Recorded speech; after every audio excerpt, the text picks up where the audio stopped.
Hey teachers, welcome back to Anti-Social Studies. I'm Emily Glankler. If you're just joining in, you're just hopping into the middle of Unit 4. Look at you go.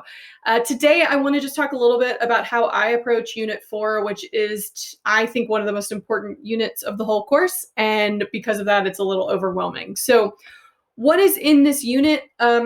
Everything. This is the unit where when they announced the new AP World Modern course and I went to my APSI and we looked through the CED, this is the unit that made me stressed. Like I looked at Unit 4 and was like, it just feels like a lot of really important things are here and a lot of things that are tempting to like dive into and spend days and days and days on.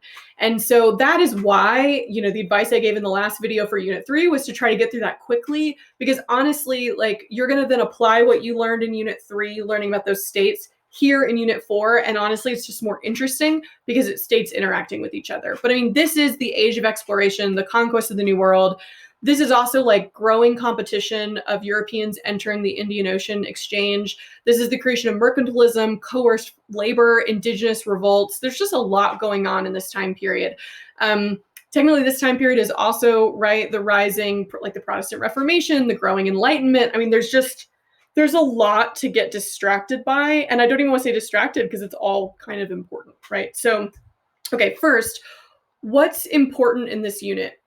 These are kind of the three questions that I focus on. I focus on how did the discovery of the Americas help put Europe on equal footing with Asia, right? So I like to emphasize to the kids that in this unit, what we're looking at is that for the longest time, land-based empires, especially in like Afro-Eurasia, were the ones, or Africa and Asia really, were the ones that were powerful and important.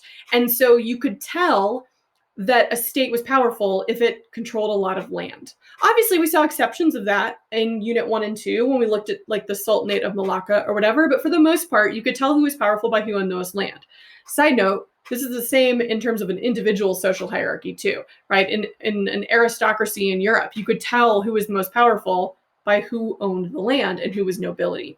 But what's happening in this unit is that we're getting the rise of a new type of state that is a sea-based empire, right? We haven't really seen that before. Yeah, like the Majapahit controlled other tributary states, so we could call that a very small empire. But really, we haven't seen it on this scale like we're going to see with first the Portuguese.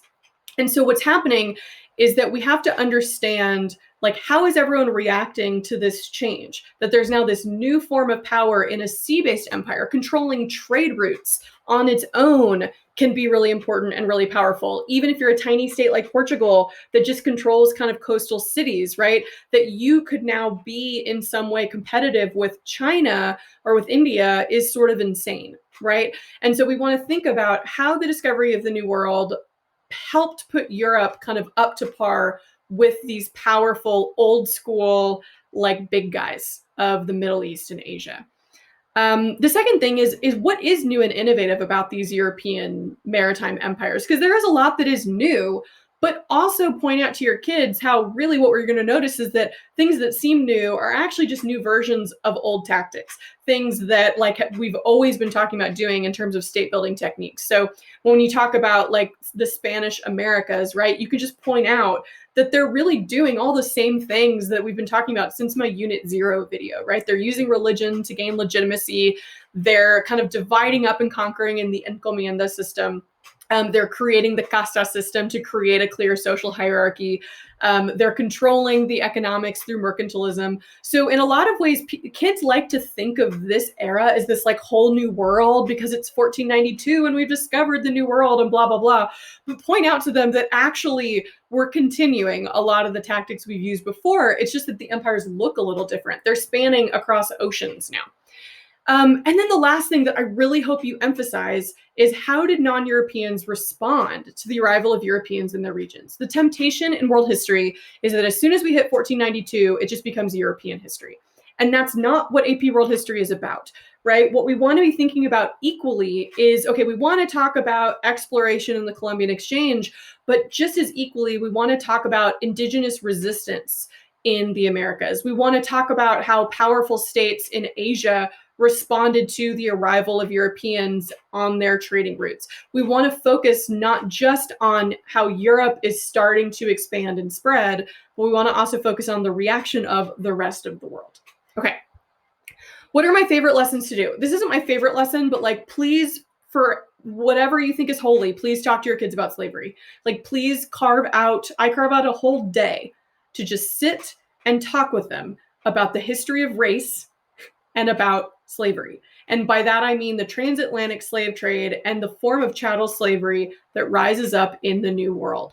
If you're not sure where to start, I made a YouTube video that's part of a series kind of focusing on the Black Lives Matter protests and that sort of thing. I made a whole video on the history of race, and I will link it at the end of this video. But so if you're not really sure where to start, because the point is like, historically, the first document that uses the phrase white people, that describes people as white, is in like the 1500s, right? So essentially, this is the moment in history when race gets created as a social construct, where we start to categorize people based on the color of their skin, and eventually we grow to assume that means there are these intense biological differences between the different races.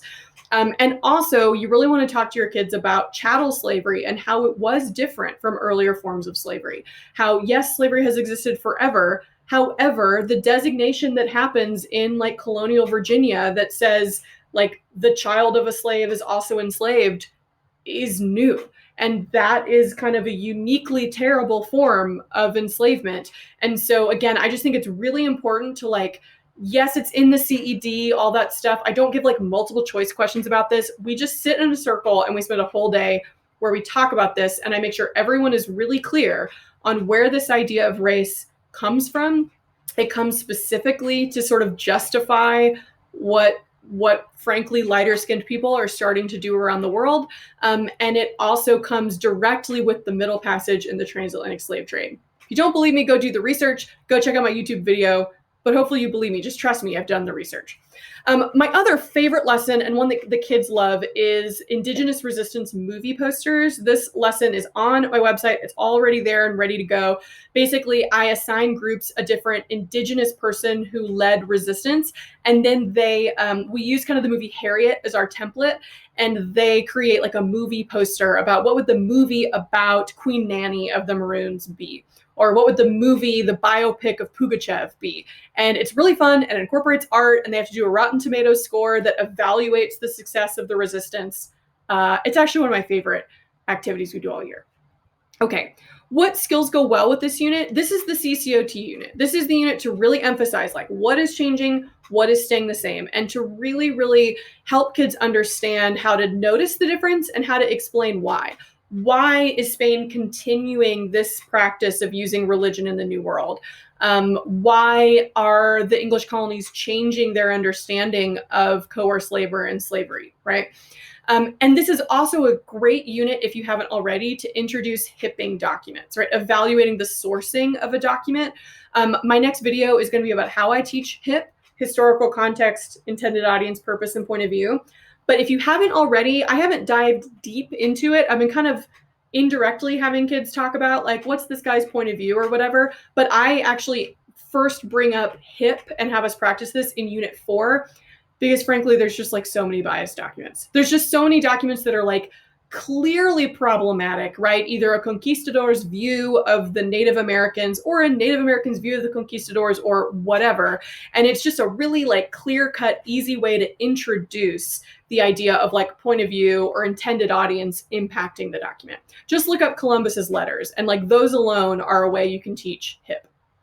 Okay, what goes wrong with this unit?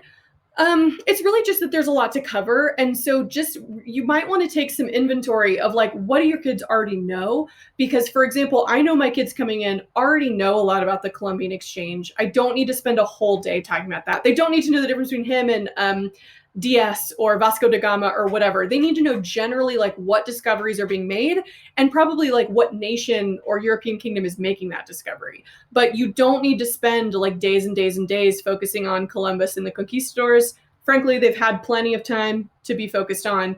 You got to move on to stuff that's going to be new to your kids that they haven't heard of before.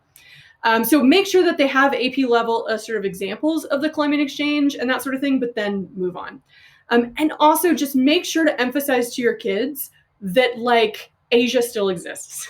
The Indian Ocean world still exists. And I say that because, again, our tendency, especially if you're teaching in the United States or in kind of the global West, our tendency is like, as soon as Europe rises and 1492 occurs, our tendency is to shift all of our focus to the Atlantic Ocean and just be like, oh, Europe's now doing all these things.